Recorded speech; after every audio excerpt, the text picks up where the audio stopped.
જય શ્રી કૃષ્ણ મિત્રો.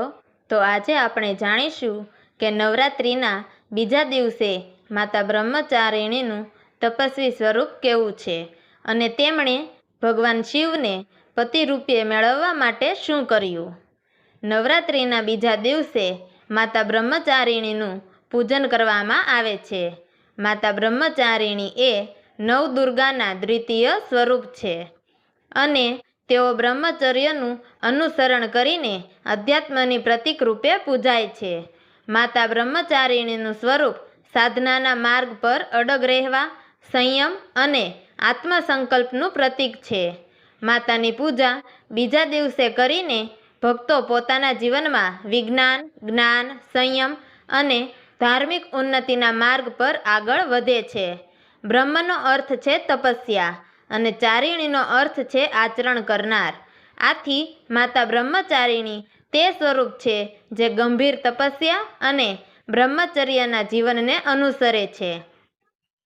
હિન્દુ શાસ્ત્રોમાં તેઓને તપસ્યા અને ધ્યાનનો આદર્શ માનવામાં આવે છે અને એમની આરાધના કરીને ભક્તો સાધના અને અનુકૂળતાનો આશીર્વાદ મેળવવા માટે પ્રયત્ન કરે છે.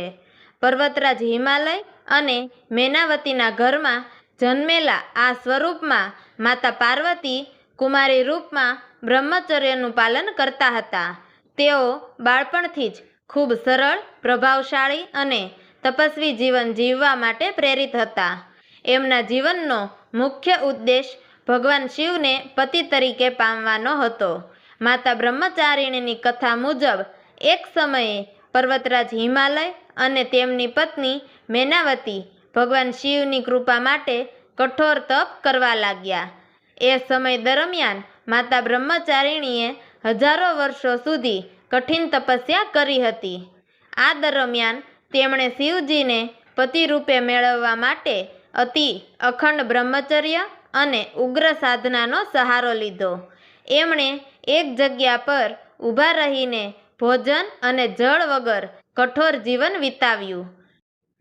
માતાએ આશ્ચર્યજનક ધૈર્ય અને શક્તિ સાથે આ તપસ્યાનો પાર પાડ્યો. આથી તેમને બ્રહ્મચારિણી તરીકે ઓળખવામાં આવે છે.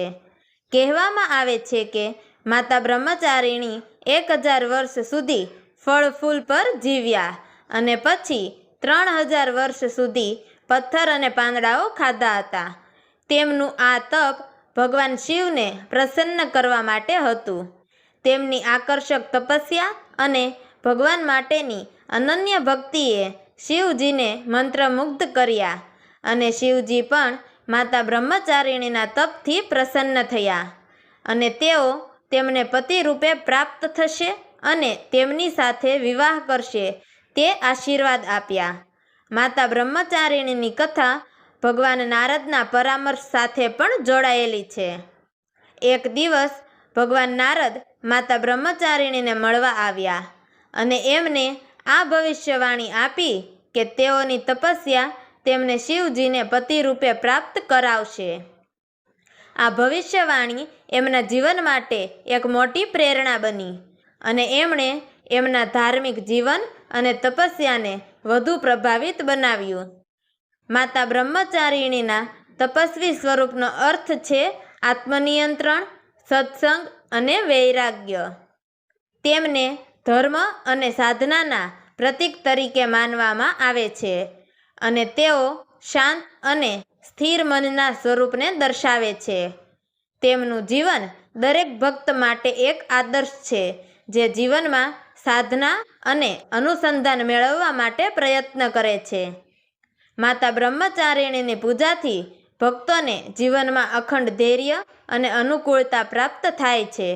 તેઓ તમામ પ્રકારની તકલીફોને દૂર કરવા અને ધર્મના માર્ગ પર અડગ રહેવા માટે પ્રેરણા આપે છે. માતા બ્રહ્મચારિણીનું સ્વરૂપ ખૂબ જ શાંત, નિર્મળ અને ધાર્મિક છે. તેઓ સફેદ વસ્ત્રો પહેરીને શાંતિ અને બ્રહ્મચર્યનું પ્રતિનિધિત્વ કરે છે. તેઓએ એક હાથમાં જપમાળા ધારણ કરી છે અને બીજા હાથમાં કમંડળ છે. એમનું આ સ્વરૂપ તપસ્યા અને ધાર્મિક જીવનનું ખૂબ ઊંડાણપૂર્વકનું પ્રતીક છે. જપમાળા ધ્યાન અને સાધનાનું પ્રતીક છે, જ્યારે કમંડળ ત્યાગ અને તપસ્વી જીવનનું પ્રતીક છે. માતા બ્રહ્મચારિણીની આ શાંત મુદ્રા ભક્તોને જીવનમાં શાંતિ, ત્યાગ, સદાચાર અને આધ્યાત્મના માર્ગ પર ચાલવાની પ્રેરણા આપે છે. તો હવે આપણે જાણીશું કે નવરાત્રિના બીજા દિવસે માતા બ્રહ્મચારિણીની પૂજા કઈ રીતે કરવામાં આવે છે.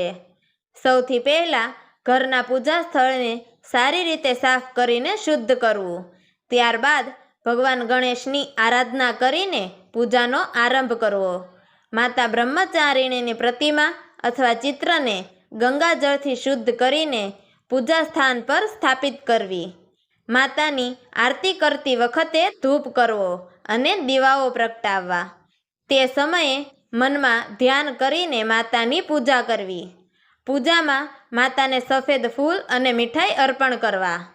માતા બ્રહ્મચારિણીને સફેદ રંગ પ્રિય છે, તેથી ભક્તો સફેદ કપડાં અને સફેદ ફૂલોથી પૂજા કરે છે. ઓમ દેવી બ્રહ્મચારિણીએ નમઃ આ મંત્રનો જાપ કરવો. પૂજાના અંતે મીઠાઈ, ફળ અને પ્રસાદ અર્પણ કરીને માતાને આરતી કરવી. માતા બ્રહ્મચારિણી સ્વરૂપનું મહત્વ સંયમ, કર્તવ્ય અને અડગતા સાથે જોડાયેલું છે. માતા બ્રહ્મચારિણીનું સ્વરૂપ આપણને આધ્યાત્મિક માર્ગ પર આગળ વધવા માટે પ્રેરણા આપે છે. જો જીવનમાં આકસ્મિક સંકટો અને મુશ્કેલીઓ વધી રહી હોય તો માતા બ્રહ્મચારિણીના પૂજનના ઉપાય કયા છે તે આપણે જાણીશું.